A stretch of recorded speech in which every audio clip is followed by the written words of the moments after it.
So hello and welcome friends. स्वागत है आप सबका एसएससी प्रिपरेशन चैनल में। आज हम करने वाले हैं सीडीएस 2019 जीके का क्वेश्चन पेपर सेट बी। अगर आप इस चैनल पर नए हैं तो चैनल को सब्सक्राइब कर दें, बेल आइकन को दबा दें ताकि हमारी लेटेस्ट वीडियो आप तक सबसे पहले पहुंचे। वीडियो शुरू करने से पहले मैं इस एग्ज़ाम में आपको एक क्वेश्चन देना चाहता हूँ। ये क्वेश्चन इसी एग्ज़ाम में है।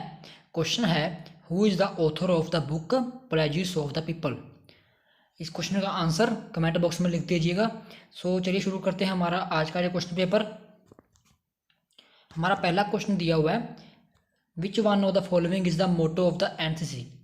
एनसीसी की फुल फॉर्म होती है नेशनल कैडेट कोर्प्स, और एनसीसी का जो मेन मोटो है वो है यूनिटी एंड डिसिप्लिन, यानी कि एकता और अनुशासन। और एनसीसी की स्थापना हुई थी 16 अप्रैल को 1948 को।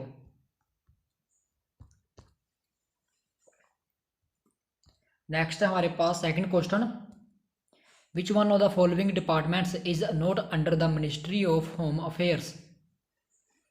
इसका करेक्ट आंसर है department of legal affairs. D is the correct answer. Third question है दोस्तों, which of the following statements are correct.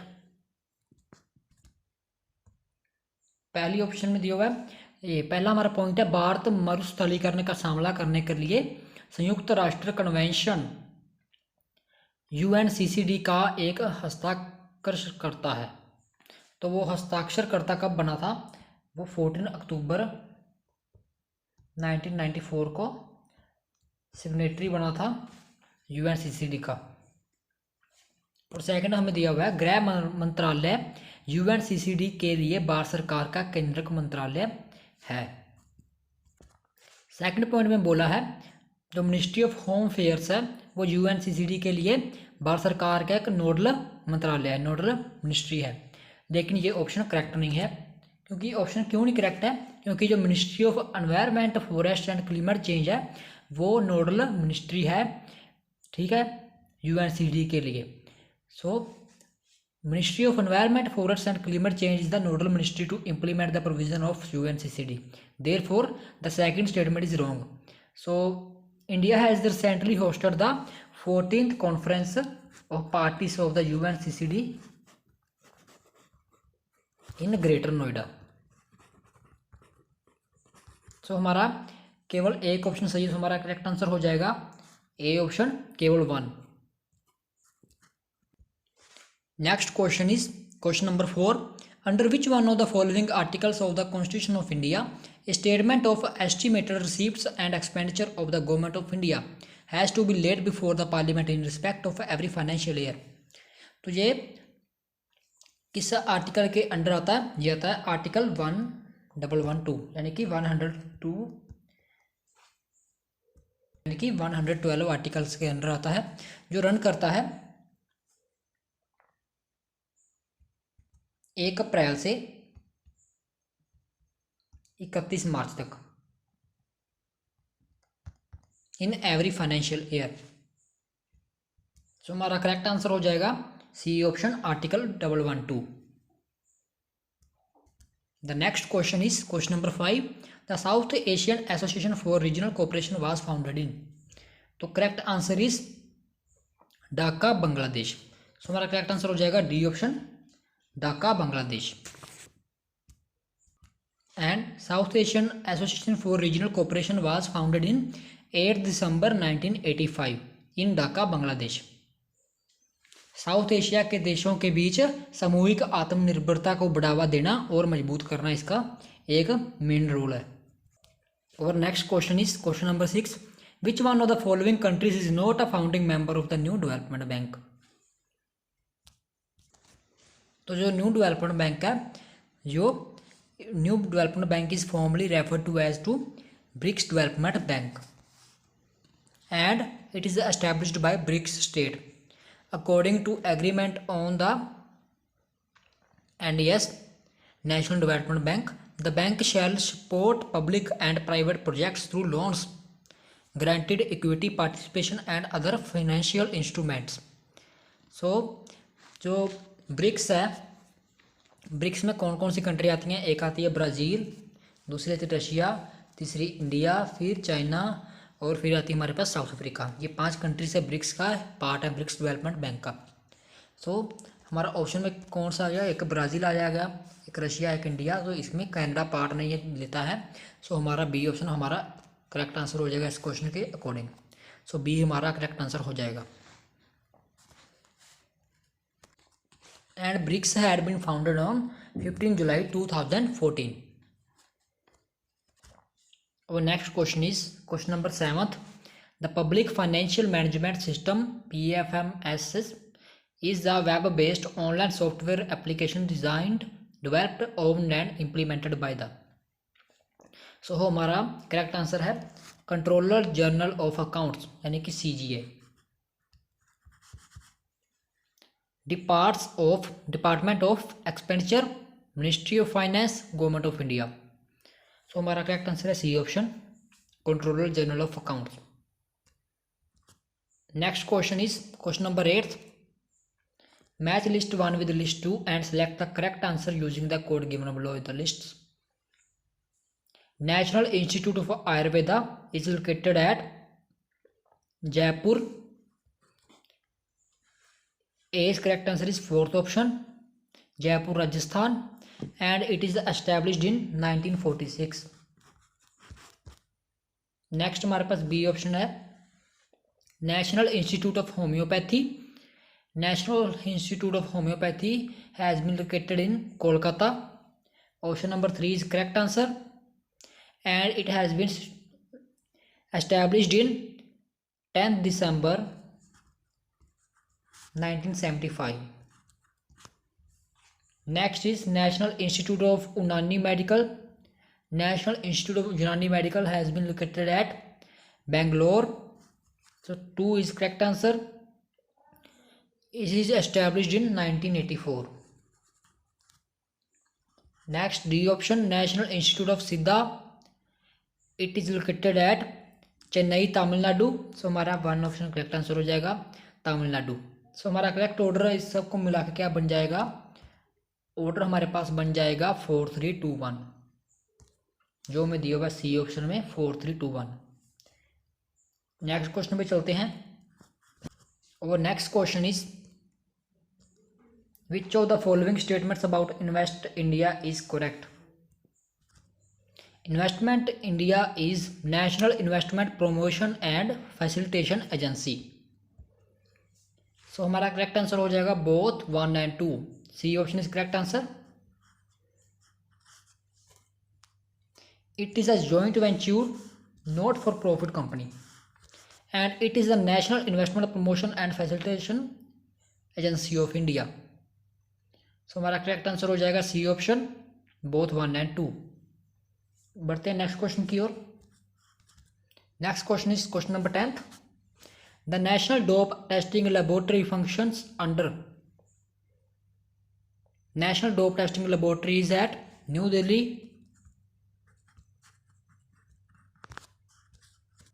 National dope testing laboratory is responsible for human sports dope testing and our correct answer is option number C. It is functions under ministry of youth affairs and sports. Next question में चलते हैं और next question is question number 11th। In how many phases was the general election 2019 conducted in India? It has been conducted in 7 phases from 11th April to 19 May 2019 to elect the members of 17th Lok Sabha, and the result has been declared on 23rd May. So our correct answer is 7th phases, which is at B option. Our next question is question number 12th. Which one of the following statements about the Organization of Islamic Cooperation is not correct?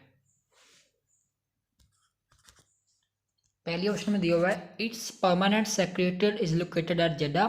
It is correct option. It endeavours to safeguard and protect interest of the Muslim world in spirit of promoting international peace and harmony among various people of the world. It is also correct. It is the largest intergovernmental organization of the world.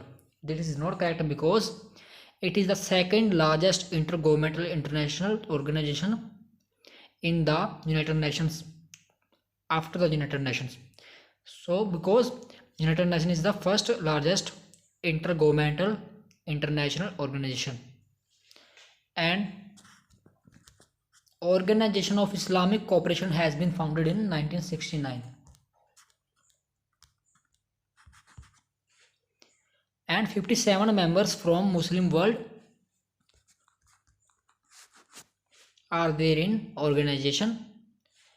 OIC यानी कि Organization of Islamic Cooperation calls itself a collective voice of Islamic. जो organization Islamic cooperation है वो aim रखती है organization to protect the interest of all Muslim of the world with the spirit of promotion of internal peace and harmony. So our correct answer is option number C. Next question is question number 13. Who among the following won the Italian Open Women's Tennis Singles title 2019? Correct answer is option number A, Karolina Pliskova. Next question is which among the following in ship participated in Simbex 19?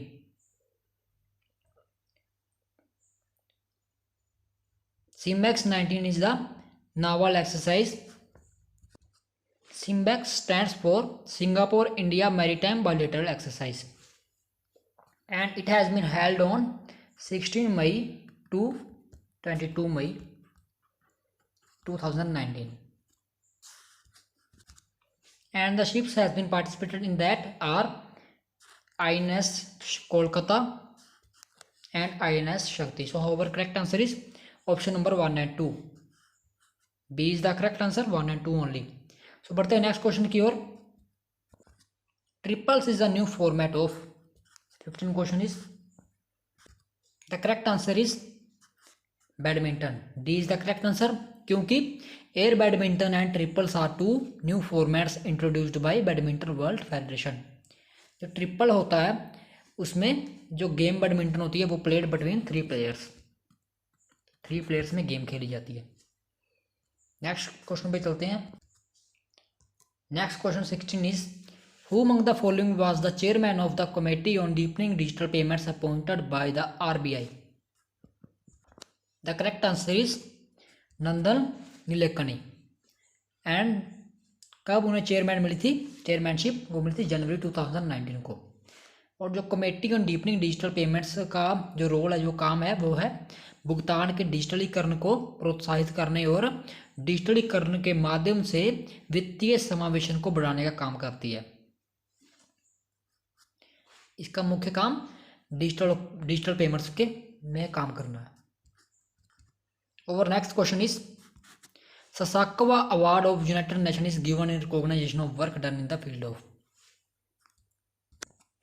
तो इसका correct answer है disaster reduction. Disaster reduction होती है, disaster reduction aims to reduce the damage caused by natural hazards, जैसे कि भूचाल आ गया, earthquake, floods, सोका आ गया और हड़ आ गए. उसको जो उसका नुकसान होता है उसको कम करने का काम करती है जो डी रिस्क रिडक्शन होती है. और जो 2019 का अवार्ड मिला that has been conferred to doctor PK Mishra at 2019 who was additional principal secretary of Prime Minister, and they have been awarded at the 6th session of Global Platform for Disaster Risk Reduction.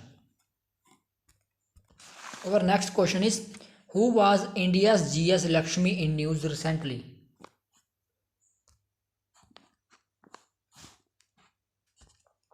इसका correct answer है she was the first Indian to play cricket for an English country club, and she also became first female ICC match referee. She was awarded Raymond Magsaysay Award for the year 2019. उनको जो award मिला है उसका क्या नाम है, Ramon Magsaysay award. 2019 में उनको अवार्ड मिला. And she has also been ICC match referee. हमारा नेक्स्ट क्वेश्चन है, who among the following was elected as the president of Indonesia for the second term. इसका करेक्ट आंसर है A option, Joko Widodo. Indonesia capital है Jakarta, और जो मेघावती सुक्रोपुत्री हैं वो president थी 2001 से लेकर 2004 तक, और जो सुशीलो बम्बंग युदोयोनो वो थे 2004 से लेकर 2014 तक। चलते हैं नेक्स्ट क्वेश्चन पे। Next question 20 question, in India May 21 is observed as.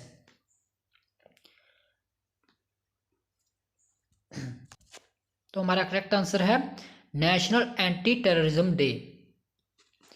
Anti terrorism day में क्या होता है, इस दिन सभी सरकारी कार्यालयों, सार्वजनिक क्षेत्र के उपक्रम और अन्य सार्वजनिक संस्थानों में आतंकवाद विरोधी शपथ ली जाती है। यानी कि आतंकवाद के विरोध किया जाता है और उसके खिलाफ एक शपथ ली जाती है। तो हमारा करेक्ट आंसर हो जाएगा national anti terrorism day. Our next question is, arrange the following in the chronological order of their implementation। Chronological order क्या होता है ये हम जान लेते हैं। क्रोनोलॉजी ऑर्डर ये होता है कि science of arranging events in their order of occurrences in time. जैसे जैसे टाइम बीता गया, टाइम के अकॉर्डिंग उनको उनकी अक्रेंस को एक सीक्वेंस में डिनोट करना, सीक्वेंस में ऑर्डर में लिखना। सो इसका सीक्वेंस क्या बनेगा इन चारों का, ये मैं बताना है। तो इसका करेक्ट आंसर मैं पहले आपको बता देता हूँ। करेक्ट आंसर इसका 4 2 1 3 सीक्वेंस है। अब इनकी अकरेंस की बात करते हैं टाइम के अकॉर्डिंग। 4 क्यों है, सबसे पहले जो कॉर्नवालिस कोड है, कॉर्नवालिस कोड है, ये पास हुआ था एक एक्ट, ये हुआ था 1793 में by viceroy Lord Cornwallis. Viceroy Lord Cornwallis के द्वारा पास हुआ था 1793 में। और ये ब्रिटिश इंडिया में governing policies, judiciary and civil administration को नियंत्रित करने की पावर देता है। ठीक है, नेक्स्ट जो हमारे पास 2 नंबर पे है, जो सेकंड ऑर्डर में हमें लिखा है, वो है वर्नाकुलर प्रेस एक्ट। जो वर्नाकुलर प्रेस एक्ट है ये पास हुआ था 1878 में, तभी हमने इसको दूसरे नंबर पे लिया, क्योंकि अंडर लॉर्ड लाइटन के द्वारा पास हुआ था ये एक्ट। इसका एम क्या था, to suppress the freedom of vernacular press in India. जो स्थानीय भाषा में जो प्रेस थी इंडिया की, उसको जो फ्रीडम मिली हुई थी उसको दबाने के लिए ये एक्ट तैयार किया गया था 1878 में। सो नेक्स्ट हमारे पास 1 नंबर पे द इंडियन फैक्ट्री एक्ट।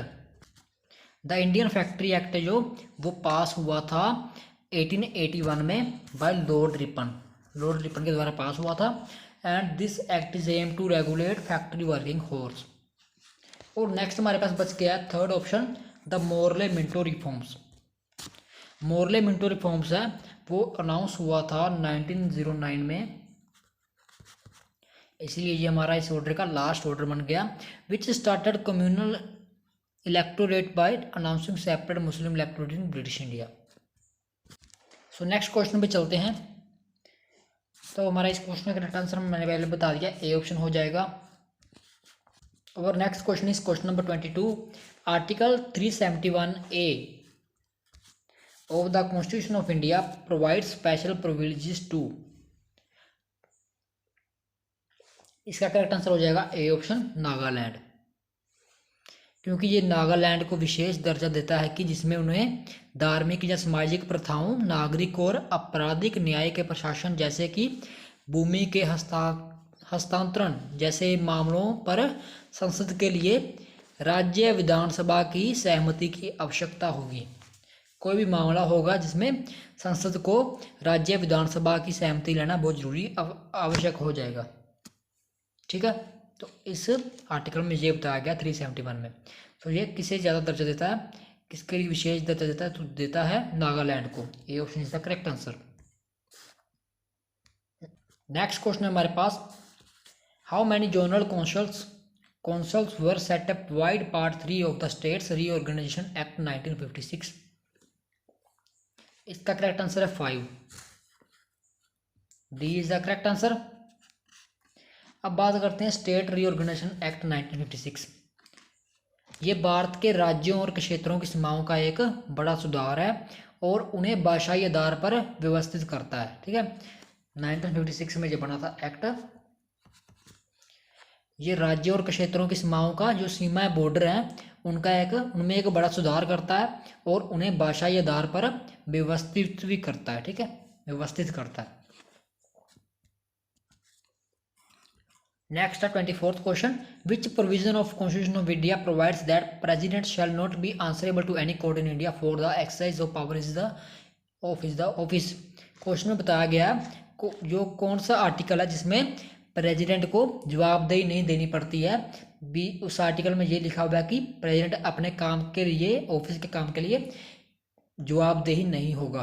सो वो दिया हुआ है आर्टिकल 361 में, आर्टिकल 361 पार्ट सी में। ठीक है, और जो प्रेसिडेंट एंड गवर्नर हैं they both are will not be answerable to court for the exercise of their duty and powers and they can not be arrested or imprison during the term of their office. उन्हें बंदी नहीं बिठा सकता, कैदी नहीं किया जा सकता during their terms of the office. अब बात करते हैं आर्टिकल 53। आर्टिकल 53 में बताया गया है जो प्रेसिडेंट है वो एक्सरसाइज कर सकता है, अपनी पावर्स को यूज कर सकता है, डायरेक्टली यूज कर सकता है बाय और सब ऑर्डिनरी अथॉरिटी के द्वारा। अब दिया हुआ है आर्टिकल 74। आर्टिकल 74 क्या बताता है? ये आर्टिकल 74 प्रोवाइड्स करता है, कौंसल को हक प्रदान करता है कि वो कौंसल ऑफ मिनिस्टर है जो उनको हक प्रदान करता है कि वो प्रेसिडेंट को सलाह दे सकते हैं। ठीक है, provides for councils of ministers to aid and advice the president. Next हमारे पास है आर्टिकल 363। आर्टिकल 363 कुछ समझौतों से उत्पन्न होने वाले जो विवाद होते हैं उनके संबंध में अदालतों के जो दखल अंदाजी होती है उसको रोकता है। जब कोई समझौते होते हैं राष्ट्रपति के और दूसरे राष्ट्रपति के बीच में, तो उसमें जो उत्पन्न होते हैं विवाद होते हैं उनके संबंध में जो अदालत की जो रोक टोक होती है, दखल अंदाजी होती है, उसको रोकता है। आर्टिकल 363 में ये बताया गया है। सो नेक्स्ट हमारे पास है which law prescribes that all proceeding in the supreme court shall be in English language. तो इसका करेक्ट आंसर है article 348 B, article 348 of the constitution of India part B. ठीक है, तो नेक्स्ट हमारे पास ऑप्शन में दिया हुआ article 145 of the constitution of India. ये सुप्रीम कोर्ट के अभ्यास और प्रक्रिया को नियमित करने के लिए बनाया गया है। नेक्स्ट हमारे पास दिया हुआ सुप्रीम कोर्ट रूल्स 1966। ये सुप्रीम कोर्ट रूल्स 1966 है, उसमें ये बताया गया है कि 2 या 2 से बढ़कर जो प्लेंटिफ्स हैं यानी कि मुद्दई हैं वो मुकदमे में शामिल हो सकते हैं जिसमें उसे एक्ट में जिस मुकदमे में उनको वो दोष होने का आरोप होगा। ठीक है, सो नेक्स्ट हमें दिया हुआ है an act passed by the parliament. जो act pass by the parliament है उसका ऑब्जेक्टिव क्या होता है? Objective to create a new law or to change an existing law. So next question में चलते हैं। नेक्स्ट क्वेश्चन हमारे पास 26 है, the total number of members in the union council of minister in India shall not exceed. तो इसका correct answer हो जाएगा option number 4, 15% of total number of members of the Lok Sabha. इसका मतलब है कि जो टोटल नंबर होते हैं मेंबर्स के यूनियन काउंसिल ऑफ मिनिस्टर्स में इंडिया के, उसमें जो मेंबर्स होते हैं उनकी जो गिनती होती है वो लोकसभा के 15% मेंबर्स के से ज़्यादा नहीं होनी चाहिए। ठीक है, 15% मेंबर से ज़्यादा नहीं होनी चाहिए जी गिनती। और यूनियन काउंसिल ऑफ मिनिस्टर्स हैं वो अपॉइंट्स होते हैं प्रेसिडेंट के द्वारा और हेडेड होते हैं प्राइम मिनिस्टर के द्वारा। हमारा नेक्स्ट क्वेश्चन है which one of the following is the most noticeable characteristics of the Mediterranean climate. Mediterranean climate, तो इसका correct answer is dry summer. B is the correct answer. जो Mediterranean climate होता है ये भूमध्य रेखा के उत्तर और दक्षिण और महाद्वीपों के पश्चिमी किनारों पर लगभग 30 डिग्री से 45 डिग्री के बीच का ये आंकड़ा होता है। ठीक है, तो हमारा करेक्ट आंसर हो जाएगा ड्राई समर। नेक्स्ट क्वेश्चन हमारे पास which one of the following rivers takes a U turn in Namcha Barwa and enters India. So इसका करेक्ट आंसर है Brahmaputra. Brahmaputra takes U turn before entering Arunachal Pradesh India. हमारा next question है 29th question.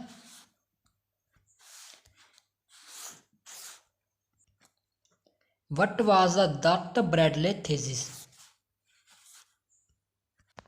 जो R Palme Dutt हैं और जो Ben Bradley Dutt हैं उन्होंने फेमस दत्त ब्रैडले थीसिस लिखी है। ठीक है, और ये हेल्प करती है various parties in India to come together to fight against the British government and their policies. ये वेरियस पार्टीज में हेल्प करती है कि वो एक साथ फाइट करें, किसके अगेंस्ट करें, British government and their policies के अगेंस्ट फाइट करें। ये कम्युनिस्ट पार्टी एक दस्तावेज था क्योंकि जिसके अनुसार साम्राज्यवाद विरोधी जन मोर्चा को साकार करने में राष्ट्रीय कांग्रेस एक बड़ी भूमिका निभा सकती थी। जैसे कि मैंने बोला डी ऑप्शन इसका करेक्ट आंसर हो जाएगा क्योंकि ये कम्युनिस्ट पार्टी एक दस्तावेज था, जैसे कि इंग्लिश में लिखा हुआ है it was a communist party document and जिसके अनुसार साम्राज्यवाद विरोधी जन मोर्चा को साकार करने में राष्ट्रीय कांग्रेस एक बहुत बढ़िया भूमिका निभा सकती थी। तो हमारा डी ऑप्शन करेक्ट आंसर हो जाएगा। अब हमारा नेक्स्ट क्वेश्चन है the Khuntkatti tenure was prevalent in which one of the following regions of India during the British colonial rule. British उपनिवेशी शासन के दौरान भारत के निम्नलिखित में से किस क्षेत्र में खुंडकट्टी भूधृति पट्टा प्रचलित था। जो मुंडारी खुंडकट्टी थे छोटानगर क्षेत्र के मुंडाओं में से एक था जो एक ही कबीले या किले से संबंधित परिवारों को उनकी लैंड ओनरशिप प्रोवाइड करते थे, और या फिर ये एक संस्था थी जो लैंड ओनरशिप प्रोवाइड करते थे परिवारों को। उन्होंने जंगल को साफ करके भूमि को खेती योग्य बनाया था। ठीक है, तो इसका करेक्ट आंसर हो जाएगा छोटा नागपुर, क्योंकि मुंडारी खुंडकट्टी थे जो मुंडारी खुंडकट्टी थे वो छोटा नागपुर क्षेत्र के मुंडाओं में से एक थे। सो हमारा करेक्ट आंसर हो जाएगा सी ऑप्शन छोटा नागपुर। सो मैंने वीडियो के शुरू में आपसे एक क्वेश्चन पूछा था who was the author of the book Plagues and Peoples. सो इस क्वेश्चन का मैं आंसर बताने वाला हूँ। इस क्वेश्चन का करेक्ट आंसर है William H McNeill. A is the correct answer. अब आपके लिए एक और बहुत बढ़िया क्वेश्चन है, इंपॉर्टेंट क्वेश्चन जो मैं आपको बताने वाला हूँ। आपको बताना है जो स्वयं है SWAYAM इसकी फुल फॉर्म क्या है। ये मैंने इसी पेपर में इसी एग्ज़ाम में उठाया है ये क्वेश्चन, और आपको ये क्वेश्चन का आंसर कमेंट बॉक्स में बताना है। तो आज की वीडियो में इतना ही, 30 क्वेश्चन है। सो इस क्वेश्चन के हम पेपर के 4 पार्ट्स में डिवाइड करेंगे, 120 क्वेश्चन। सो अगर ये आपको वीडियो अच्छी लगे तो चैनल को सब्सक्राइब कर दें ताकि हमारी लेटेस्ट वीडियो आप तक पहुंचती रहे, और बेल आइकन को